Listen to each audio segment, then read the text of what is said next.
Vamos a continuar en un nuevo panel que abrimos en este momento, donde vamos a hablar de movilidad sostenible en las personas con discapacidad. La Feria de Movilidad Sostenible de Palencia, Movishop, ha querido dar cabida, en este caso, a todos los conceptos de movilidad. Por eso también han entrado algunos vehículos, como pueden ser los patinetes eléctricos, que están muy de moda ahora, y también aquellos modelos eléctricos que ayudan a las personas con discapacidades físicas a poder trasladarse, a poder moverse por las ciudades y a poder tener un desarrollo más igualitario que el resto de los ciudadanos.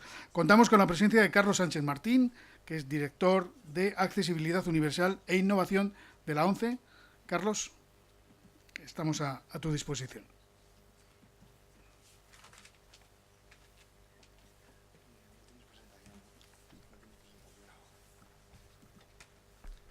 Bueno, muchas gracias al Ayuntamiento de Palencia, muchas gracias al Norte de Castilla por haber brindado a la Fundación ONCE la oportunidad de estar aquí hablando de la realidad que viven muchas personas con discapacidad frente al transporte sostenible. Principalmente hablaré del transporte sostenible público.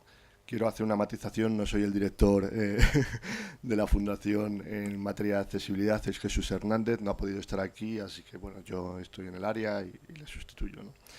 Bueno, pues como todos sabéis, las poblaciones actuales, principalmente las que se concentran en ciudades, presentan altas demandas de movilidad. En este sentido, bueno, pues precisan de sistemas de transporte que sean eficientes y que sean flexibles. Esto se sustenta en dos pilares. Por un lado, la sostenibilidad, es decir, lo que es la conjugación de tres variables: el desarrollo económico, el desarrollo social y, por supuesto, la gestión de los recursos, el medio ambiente. Y, por otro lado, la acción de facilitar a los ciudadanos el acceso a bienes y servicios. En este sentido, lo que comúnmente se llama accesibilidad. Bueno, pues la verdad es que cuando uno echa un vistazo a los estudios relacionados con sostenibilidad y accesibilidad, no es raro encontrar la definición de accesibilidad como una distancia a un determinado lugar donde se presta un servicio o donde se ubica un bien, pues un parque empresarial, un monumento histórico, etc., un lugar de ocio, etcétera, etcétera, ¿no? Pero claro, esos estudios, hay pocos estudios que realmente se paran a pensar que llegar a un lugar es complicado para muchas personas con discapacidad o personas mayores con limitaciones funcionales a causa de la edad. Para ello, el primer parámetro que precisaríamos desde el colectivo de personas con discapacidad es que se ampliase el concepto de accesibilidad. Y para ello, el mejor concepto que lo pudiese recoger es el que aparece en la LIUNDAO, la Ley de Igualdad de Oportunidades y Accesibilidad Universal, que define un concepto de accesibilidad universal como la condición que deben cumplir entornos, productos, servicios, bienes, etcétera, para que puedan ser utilizados para todas las personas. Bueno, dicho esto, a modo de introducción, voy a comenzar hablando de lo que es el transporte público sostenible y la accesibilidad, poniendo el caso, por ejemplo, de una gran urbe como Madrid, el transporte colectivo por autobús. Bueno, pues el Ayuntamiento de Madrid y la EMT, la Empresa Municipal de Transportes, eh, fijan como finales del 2019 que todos los autobuses sean de bajas emisiones o cero emisiones. En ese sentido nos parece ideal, pero claramente bueno, ahora mismo me parece que hay alrededor de un 80% del parque que es verde. Lógicamente, cuando se adquieran nuevos vehículos, tienen que cumplir con las características de accesibilidad que ya cumplen los que tienen ahora. Es decir, por poner ejemplos, cuando digo que tienen ahora, también querría decir que son exigibles por ley. Cuando digo que son exigibles por ley, tienen que cumplir el Real Decreto 1544 del 2007 sobre condiciones básicas de accesibilidad en el acceso y uso del transporte público. En ese sentido, pues medidas como el sistema de inclinación que permite que el piso del suelo, perdón, del vehículo pues se aproxime al suelo de la acera, una rampa desplegable, pues son medidas que permiten a un usuario en silla de ruedas subir al vehículo, pero no solo a un usuario en silla de ruedas. Una persona que empuje un cochecito de bebé se ve beneficiado por ello. Una persona que es mayor y camina con un andador también lo es. Cualquier persona que tiene una lesión temporal también se ve beneficiado por esa medida de accesibilidad. Eso es lo bonito de la accesibilidad, que incluye a todo el mundo. Y lo que es accesible puede servir para todas las personas. Ahora les voy a pedir, por favor, que imaginen que son personas ciegas y quieren hacer un trayecto utilizando un transporte como puede ser el autobús en cualquier ciudad. ¿Qué es lo primero que harían? Pues lógicamente informarse, para lo cual hoy en día la mayoría nos informamos a través de Internet. Entraríamos en el portal web, en este caso de la empresa municipal de transportes, y lo que haríamos sería consultar horarios, consultar líneas, consultar cambios de líneas, etcétera, etcétera. Bueno, si se preguntan cómo una persona ciega puede acceder a Internet, pues es sencillo, a través de un software que se llama lector de pantalla, que lo que hace es que la información que yo, por ejemplo, estoy viendo en un monitor, la locuta y esa persona la oye. Es maravilloso, ¿no? Pero no todo es tan sencillo. Para ello, los portales web tienen que cumplir una serie de características de accesibilidad. Una serie de características que marca el consorcio de las 3 W, de las 3 W World Wide Web. En este sentido, les cuento todo esto para que se den cuenta que la accesibilidad es una cadena. Hay que proveer de accesibilidad a la información que recibe el usuario, donde esté contenida. Si está contenida en un portal web, pues en un portal web o en una aplicación. Hay que proveer de accesibilidad al material rodante, a la infraestructura adaptada. De nada sirve que un autobús tenga una rampa desplegable si luego, a la hora de poner la marquesina y poner la plataforma donde debe desembarcar, pues el autobús no puede acceder a ella, como pasa muchas veces en Madrid. Y en este sentido, también hay que proveer de accesibilidad al urbanismo. Si alguno de esos eslabones se rompe, pues claramente la persona no podrá utilizar el transporte público. Desgraciadamente sucede, no siempre se dota de accesibilidad a toda la cadena. Entonces, quizás comprendan que el plan, por ejemplo, de Madrid Central, en el que se prioriza el transporte público colectivo y el transporte en bicicleta, deje margen para que los vehículos de personas con movilidad reducida, sean ecos o no, puedan entrar en áreas restringidas. Porque no hay otra opción. No debemos olvidar que la sostenibilidad se basa, como decíamos, en 3 variables: desarrollo económico, desarrollo social y desarrollo y gestión de recursos, ¿no? El desarrollo social es tan importante como las otras. Por su parte, Metro de Madrid ha realizado importantes esfuerzos para mejorar su accesibilidad, por ejemplo, en el material rodante. En muchos de los vehículos, en muchos de los convoys, hay una rampa escamoteable que no deja de ser una rampa que cuando se para el tren se despliega para salvar ese hueco que nosotros podemos pasar con un solo paso y salvarlo. Una persona en silla de ruedas, lógicamente no. Tiene que haber un margen mínimo, un hueco mínimo para que las ruedas delanteras no se queden atascadas y bueno, pues se ponga en riesgo de seguridad a la persona que va a acceder al tren. En ese sentido, otras medidas son la reserva de la plaza para personas usuarias en silla de ruedas, el contraste cromático en barras, medidas que van también de la mano de la accesibilidad y de la seguridad, como por ejemplo la señalización visual y acústica a la hora de la apertura y cierre de puertas del convoy.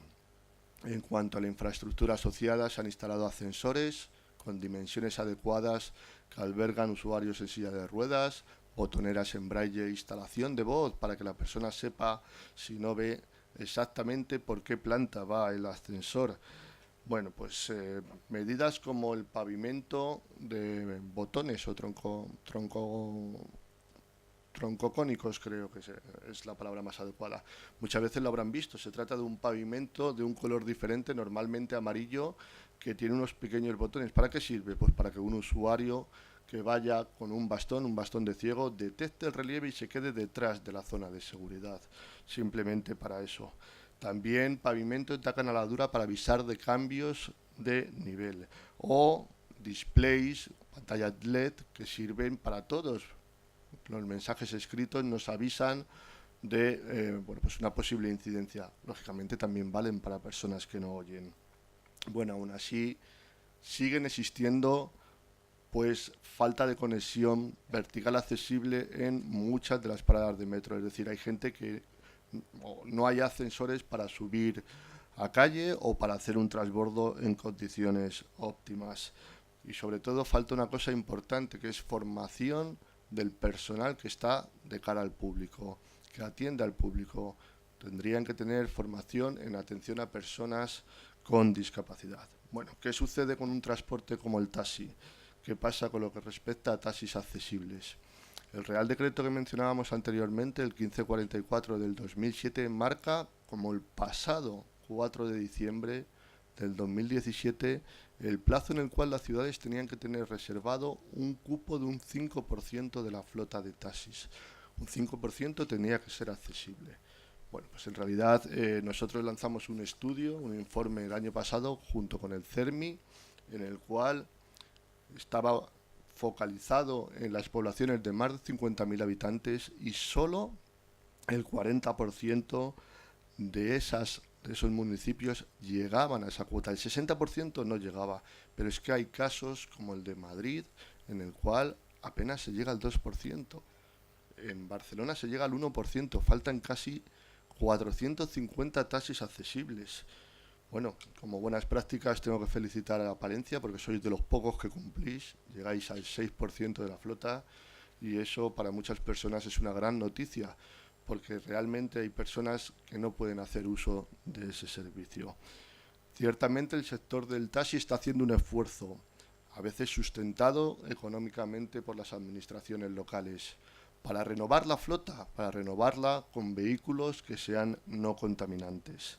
Pero nosotros necesitaríamos que esos vehículos que no sean contaminantes también se sustente lo que es que sean adaptados para personas con discapacidad.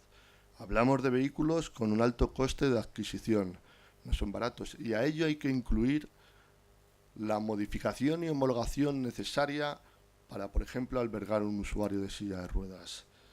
Tenemos que fomentar, desde las administraciones deberían fomentar este tipo de ayudas también, ese tipo de sensibilización, porque muchas personas no cogen un taxi de este tipo porque se piensan que está dirigido a un colectivo específico. No, cualquiera puede coger un taxi accesible o un eurotaxi, como se llama.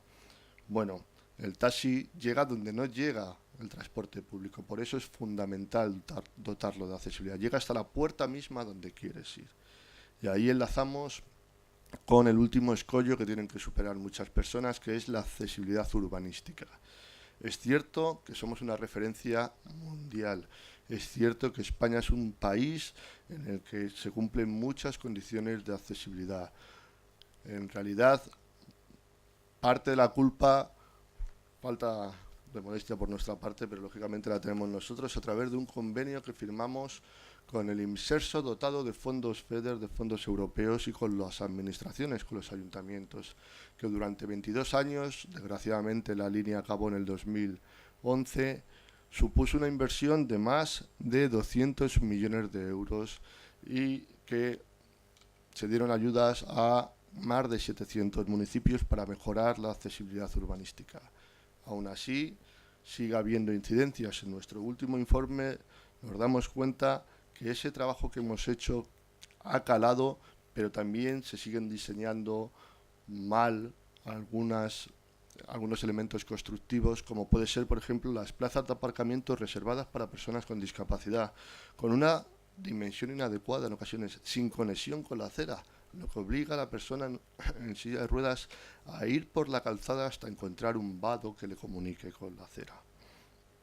Como he dicho, España es un referente mundial en cuestiones de accesibilidad, es una noticia extraordinaria.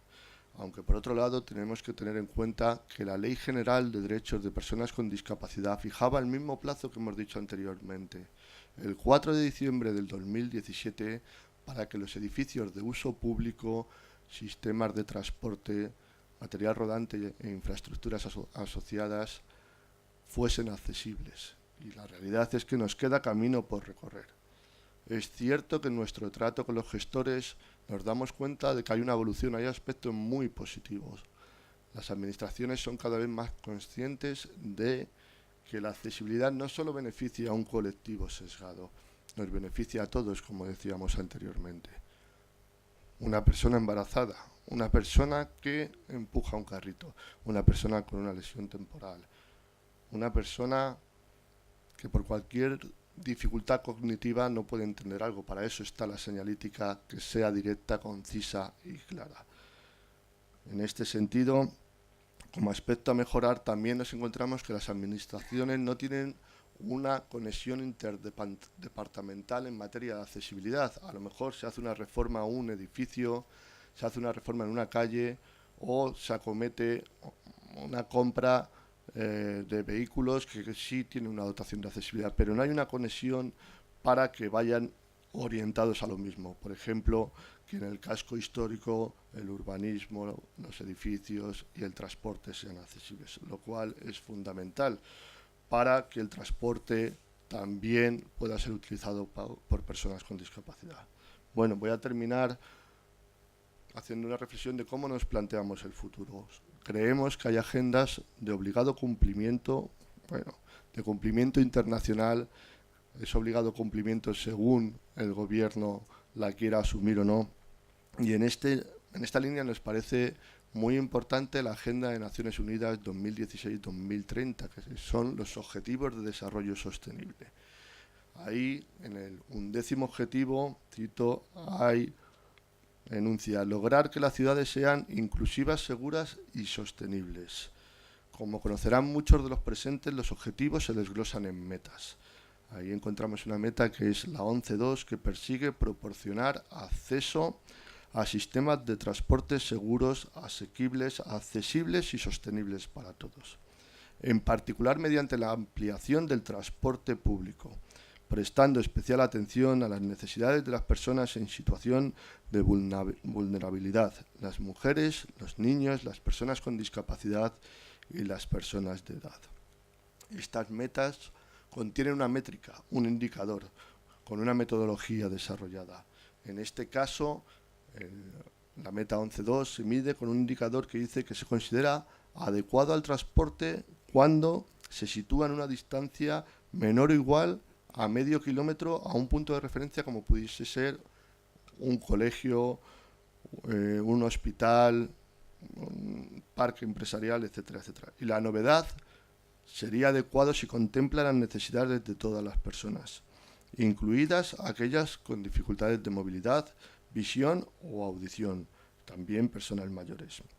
Esto implica que tendríamos una referencia internacional, que una persona con discapacidad, lógicamente, los requerimientos técnicos que precisa son los mismos si vive en Madrid, en Palencia, en Ámsterdam o en Bogotá. En España tenemos un gran marco normativo en esta materia. La Fundación es un actor clave, pero también las administraciones públicas, los fabricantes de material rodante o las asociaciones de transporte públicos urbanos y metropolitanos, por citar algunos. Tenemos un conocimiento en materia de accesibilidad que posiblemente no haya en otro lugar del mundo. Aprovechémoslo, porque la posibilidad de desplazarse de un sitio a otro es un factor clave para la autonomía de muchas personas y condiciona su participación en la sociedad. Muchas gracias por su atención.